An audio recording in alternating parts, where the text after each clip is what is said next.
BK Singhal साहब, मैं आपके पास आ रहा हूं, लेकिन उससे पहले मेरे साथ इस वक्त हेमंत कनौरिया जुड़े हुए हैं। बहुत देर से उनसे ही बात नहीं हो पाई। हेमंत कनौरिया साहब, जियो लॉन्च का ऐलान हो गया, कमर्शियली लॉन्च होने जा रहा है कुछ दिन में, और कस्टमर्स को लो कॉस्ट या कहें लोवेस्ट कॉस्ट टैरिफ प्लान दिए जा रहे हैं जियो की तरफ से। सर, कंज्यूमर तो किंग बनता दिख रहा है, इसमें आपको कोई दो राय दिखती है क्या? देखिए, कोई भी सर्विसेज यदि पब्लिक को प्रोवाइड किया जाए और मार्केट में कस्टमर्स को एट ए रीज़नेबल कॉस्ट, वो हमेशा ही अच्छा रहता है। उसमें खाली यही देखना चाहिए कि जो भी है एक कॉस्टिंग उसका प्रॉपर करके करना चाहिए, जिससे कि जो लोग को सर्विसेज प्रोवाइड हो रहे हैं वो सस्टेनेबल बेसिस पर हो। ऐसा नहीं हो कि आज कम दाम हो जाए फिर बाद में बढ़ जाए, तो उसमें प्रॉब्लम और दिक्कतें हो जाती है। तो एक हमें लगता है कि ऐसा इसमें नहीं होना चाहिए, क्योंकि वो टेक्नोलॉजी अच्छी टेक्नोलॉजी है, नई टेक्नोलॉजी से ला रहे हैं, कॉस्ट वगैरह भी कम रहेगा। और कोई भी सर्विसेज पब्लिक को यदि ऑन अ लार्ज स्केल यदि सही दाम में दिया जाए तो सभी के लिए अच्छा है। अच्छा, ठीक है सर, आपकी बात मुझे जहाँ तक समझ में आई, उसका मतलब ये है कि सस्टेन करना बहुत ज़रूरी है। राजीव चंद्रशेखर भी मेरे साथ जुड़े हुए हैं। राजीव चंद्रशेखर साहब, जियो के लॉन्च के ऐलान और इतने आकर्षक टैरिफ प्लान, आप क्या कहेंगे सर इस बारे में? क्या वाकई एक क्रांति है क्या ये टेलीकॉम सेक्टर में? देखिए, ये जो दो चीज़ें हैं इसमें, जियो का जो टेक्नोलॉजी है 4G फुली IP नेटवर्क जो उन्होंने इंट्रोड्यूस किया है, ये एक बड़ा डिसरप्टिव टेक्नोलॉजी है। और इनका जो बिज़नेस मॉडल है, जो लो प्राइसिंग डेटा और ज़ीरो वॉइस कॉल्स, ये भी एक डिसरप्टिव बिजनेस मॉडल भी है। So disruptive technology plus disruptive business model, इसका मतलब यही है कि consumers will benefit significantly, competition बढ़ेगा। और जो कंज्यूमर्स आज तक इंटरनेट के क्वालिटी के बारे में कंप्लेन कर रहे थे, मुझे लगता है इस ऑफरिंग से उनका मींस एक अच्छा क्वालिटी इंटरनेट एक्सपीरियंस का ऑप्शन बनेगा। तो एक सवाल मैं यहाँ पे बीके सिंघल साहब से ही पूछना चाहूँगा कि टेक्नोलॉजी की हम बात करें, VoLTE टेक्नोलॉजी रिलायंस जो है वो लगा रहा है, एक बड़ा सा नेटवर्क उसने यहाँ पे क्रिएट किया है।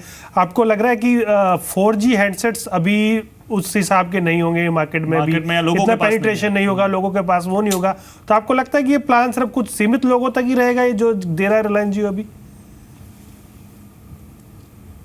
नहीं, देखिए, उसमें तो रिलायंस जियो ने कहा है कि जितने भी 4G कंपैटिबल सेट्स हैं वो सारे उनके नेटवर्क पे काम करेंगे।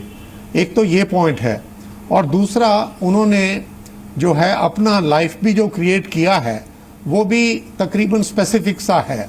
देयर इज सो वो इतना कांस्टेंट हम मान के ना चलें तो थोड़ा सा बेटर रहेगा। ऑफ कोर्स आई एग्री के ये डिसरप्टिव टेक्नोलॉजी और डिसरप्टिव जो है बिजनेस मॉडल है, लेकिन दो एक सवाल जो उठते हैं वो सवाल ये थे कि इनकम्बेंट्स पे और टेलीकॉम सेक्टर पे गोइंग फॉरवर्ड क्या असर पड़ेगा। पहला सवाल ये उठा था कि डीप पॉकेट्स। देखिए, डीप पॉकेट्स अगर हम कहें कि लाइक्स ऑफ वोडाफोन के पास नहीं है, या डीप पॉकेट्स लाइक भारती नहीं है, वो गलत होगा। ये अब इस वक्त सिचुएशन जो है वो 2003 से बहुत फर्क है, और सबके पास डीप पॉकेट्स हैं और सबके पास जो है पैसा रेज करने की क्षमता भी है। एक तो नंबर पॉइंट ये है। हाँ, दूसरा पॉइंट जो है वो ये है कि हम जो है अब टैरिफ रीबैलेंसिंग की तरफ जा रहे हैं। जो टैरिफ रीबैलेंसिंग से मेरा मतलब ये है कि जो पर मिनट के टाइप से हम लोग पहले चार्ज करते थे वो सब चेंज हो जाएगा। अब वॉल्यूम्स ऑफ डेटा से टैरिफिंग होगी, तो इसलिए जो है जो भी अब नेटवर्क पे जाएगा वो 0 और 1 होगा।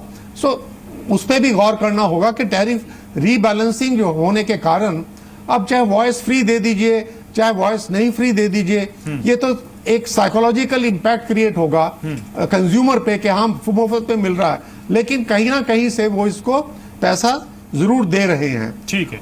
और सवाल फिर उठता है कि डेट जो है इंडस्ट्री पे बहुत है, वो तो अब debt is no barometer to the for the health of the industry. That's what I would maintain. At the same time you say no doubt that consumer will benefit, but at the same time sustainability जो है going forward जो service provider है उसको ये देखना होगा। भले वो रिलायंस जियो 6 महीने के बाद देखे, भले जो इनकम्बेंट्स हैं वो अभी देखें कि उनका प्राइस मॉडल क्या है और कहां तक वो नीचे नहीं, वो जा इम्पैक्ट सकते तो हैं। अभी से पड़ रहा है कितना सर। बहुत सारी competition दे सकते कंपनियां हैं। जो हमारे सोर्सेस बता रहे हैं पाइपलाइन में प्लान्स है, उनके टैरिफ प्लान बहुत जल्दी आ सकते हैं, कुछ के तो आ भी चुके हैं और कुछ ने इससे पहले रिलायंस जियो से पहले ही कर दिया था। असीम गौरव, कंपटीशन है, हाँ, आपको अगर मार्केट में मेंटेन करना है, देखिए, जो सब्सक्राइबर बनाए रखने हैं, जो तो नहीं competition का जो support नहीं करना पड़ेगा। करेगा, हाँ, जो नहीं करेगा वो अपने खता के लिए करेगा। वाह, वो अपने इसलिए मैं कस्टमर तो बेस को कहूंगा कम कि करेगा। बिल्कुल सही बात है सर। रहिए मेरे साथ। इन्होंने जोशी साहब, already मैं आपके पास आऊंगा। हेमंत जोशी साहब, आप क्योंकि टेक्नोलॉजी को अच्छे तरीके से समझते हैं सर, मुझे नहीं याद जब एयरटेल आ रहा था या जब वोडाफोन आया था या जब आइडिया थे या जब हचीसन एसआर जब था, जब इंडिया में जब ये मोबाइल क्रांति शुरू हुई थी, तब किसी ने कॉल ड्रॉप सुना भी था सर। आज कॉल ड्रॉप इस ट्रेड का सबसे बड़ा प्रॉब्लम है सर। आज रिलायंस जियो एक नई टेक्नोलॉजी ऐसा लेकर आ रहा है जो अभी तक देश में बहुत ज्यादा टेस्टेड नहीं है और वो टेस्ट कर रहे हैं उस चीज को। इसके प्रोज एंड कॉन्स की बात करें सर एक कंज्यूमर के लिहाज से, तो क्या हो सकते हैं? क्या कंज्यूमर को ये कह सकते हैं कि आगे चलकर उसको रिलायंस जियो पर उसकी कॉल ड्रॉप नहीं होगी या उसकी क्वालिटी बहुत अच्छी होगी? कुछ ऐसे बारे में कुछ बता सकते हैं सर इस बारे में? कॉल ड्रॉप का जो कारण है ना, बहुत कॉम्प्लेक्स इश्यू है और 5 मिनट में 10 मिनट में इसका कुछ बदलना it's not doing justice to the topic. नहीं ठीक है, लेकिन एक कंज्यूमर को आप कुछ आइडिया दे सकें इस बारे में। जो कॉल ड्रॉप के जो कारण है 50 से ज्यादा कारण है और many causes are not in the control of the operators. तो ये चर्चा अभी योग्य नहीं होगी इस समय पर। बहुत डीप चर्चा है। बट मैं इतना कहूंगा कि मैंने पहले भी कहा था कि customer experience will be the ultimate driving factor और जिसके पास अच्छा कस्टमर एक्सपीरियंस होगा दैट कंपनी विल विन। अभी देखना है कि एंड दूसरा है economics will have to prevail. आज जैसे साहब बता रहे थे 6 महीने 8 महीने 1 साल, economics will stare at you, the laws of economics will stare and ये जो कॉम्पिटिटिव प्राइसिंग है उसकी कुछ सीमा तय होगी। ओके, ठीक है। मेरे साथ नरेंद्र तनेजा भी जुड़े हुए हैं। Narendra Taneja BJP leader, energy expert हमारे साथ जुड़े हुए हैं इस वक्त। नरेंद्र तनेजा साहब, क्या लगता है आपको रिलायंस जियो के लॉन्च के बाद क्या वाकई इस देश के टेलीकॉम कंज्यूमर को एक नया ऑप्शन मिल रहा है जिसमें वो अच्छी सेवा अगर मिले तो शिफ्ट कर सकता है? और सरकार की तरफ की बात करें तो क्या ये माने कि कॉल ड्रॉप जो एक बड़ी समस्या थी, सरकार अभी तक फिलहाल उससे बहुत ज़्यादा निपट नहीं पाई है, और रिलायंस जियो क्या इसमें आपको लगता है कोई विकल्प हो सकता है क्या? देखिए, सरकार ने पूरी कोशिश की, आपको पता है ऊपर से लेके और मंत्री से लेके प्रधानमंत्री कार्यालय तक कॉल ड्रॉप को लेकर के बहुत चिंतित है, क्योंकि सभी की कॉल ड्रॉप होती है, मंत्रियों की भी हो रही है ना, और आम आदमी की भी हो रही है। सब लोग इस बात से परेशानी है। और दूसरा सबसे बड़ी बात ये उठती है कि पहले नहीं होती थी, अब होती हैं। तो टेक्नोलॉजी तो वजह एक हो सकती है, लेकिन सबसे बड़ी वजह कहीं ना कहीं इंफ्रास्ट्रक्चर की, या हो सकता है जितने टावर लगने थे या अलग अलग जो समस्याएं उनको लेकर के थी। और सरकार ने बिल्कुल इसको कंपनियों को स्पष्ट करके कहा है कि एक टाइम बाउंड तरीके से इसका समाधान ढूंढना पड़ेगा और आपको ढूंढना है। और साथ में जो तर्क लेकर के वो आए थे, सरकार ने उस तर्क का सोल्यूशन भी उनके साथ बैठ के डिस्कस किया है और ये कहा है कि ये आपको करना पड़ेगा, क्योंकि कॉल ड्रॉप जो है हर आदमी के लिए एक परेशानी बन चुकी है और जब भी नई कॉल आपको दोबारा करनी पड़ती है उसका अर्थशास्त्र खासतौर से आम आदमी का चरमर आता है। अब जहां तक आपने जो नई वाली बात करी है, अब देखिए ये तो कंपनी का विषय है, लेकिन ये जरूर देखना पड़ेगा कि वो नया जो प्रोडक्ट लेके आ रहे हैं जियो के नाम से, कोई भी प्रोडक्ट अगर नया आता है और देश की अर्थव्यवस्था को फायदा होता है, आम आदमी को सुविधा होती है, बिजनेस को फायदा हो तो अच्छी बात है। लेकिन इसमें अब देखना ये होगा कि भाई इनका रेवेन्यू कैसे रहता है। और दूसरी बात जो देख करके अभी लगता है कि इनका सारा मॉडल जो है वो वैल्यू एडेड प्रोडक्ट्स पर बेस्ड है। अब वैल्यू एडेड प्रोडक्ट्स का अर्थशास्त्र भारत में कैसे काम करेगा, क्योंकि वो सब अभी देखने वाली बात है। जो विकसित अर्थव्यवस्थाएं हैं उनकी बात अलग होती है, तो अभी थोड़ा देखना होगा। लेकिन कंपनी पर टिप्पणी करना, मैं एज ए कंज्यूमर तो टिप्पणी कर सकता हूँ और एज ए बीजेपी एक कंपनी स्पेसिफिक पर टिप्पणी नहीं करूंगा। सही कहा आपने कि एज ए आप कर सकते हैं। लेकिन चलिए, हमारे साथ इस वक्त राजन मैथ्यू भी जुड़ गए हैं, डीजी हैं सीयूआई के। Rajan Mathew, welcome to the show. आज आपने देखा रिलायंस जियो ने एक कम्पिटिटिव टैरिफ्स रखे हैं ऑपरेटर के सामने। आपको लगता है कि बाकी ऑपरेटर्स भी कंपेल होंगे इसको मैच करने के लिए? आपको लगता है कि जल्दी हम बाकी ऑपरेटर की तरफ से देख सकते हैं ऐसे ऑफर्स कुछ? नहीं, उससे पहले एक चीज मैं पूछना चाहूंगा आसिम, एक चीज मैं पूछना चाहूंगा। Mister Matthew, sorry I am disturbing you, but now you are having a big bull in your industry sir, very big bull, and how would you welcome this, sir? First of all. So as long as the big bull does not break any glass, then we are okay. So I think that is going to be the issue.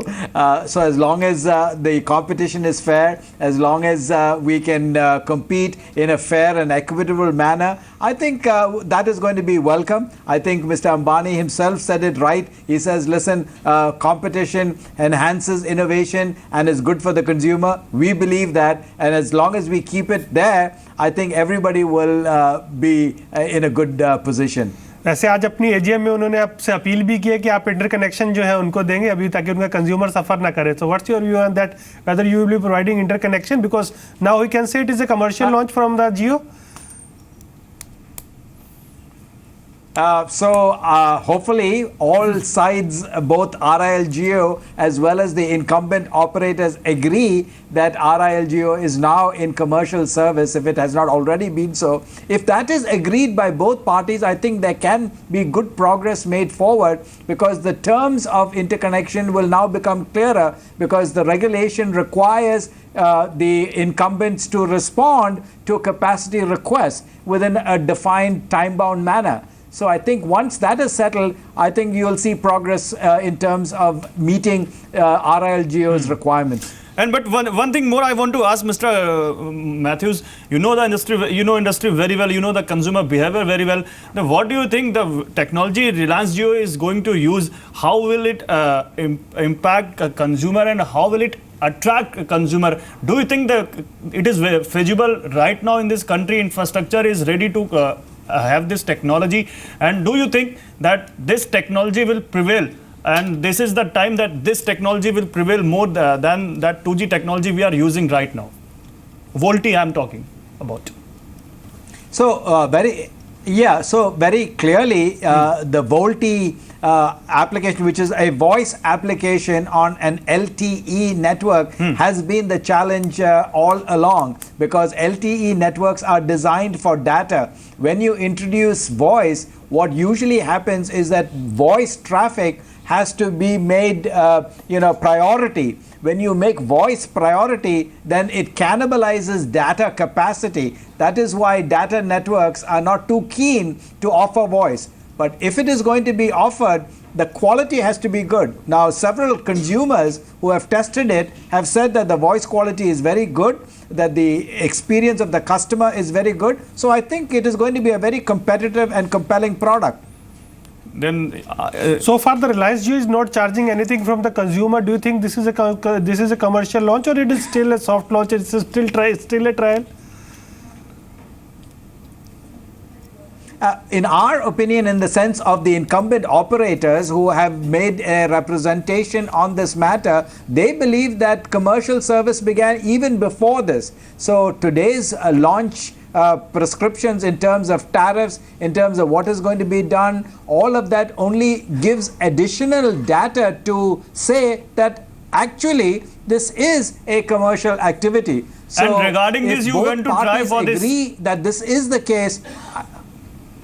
Can you put some light on this? We have brought it to the attention of both the TRAI. Yeah, so TRAI has not responded on this. DOT and TRAI are having discussions on the matter, as we understand, and we hope that between the two of them, they will come to conclusion as to whether this is in fact a test or whether this is in fact commercial service. So just one more question I would like to ask from you, whether you will be allowed number porting to the consumers, they can shift to the Reliance Jio network now? Is it a commercial launch?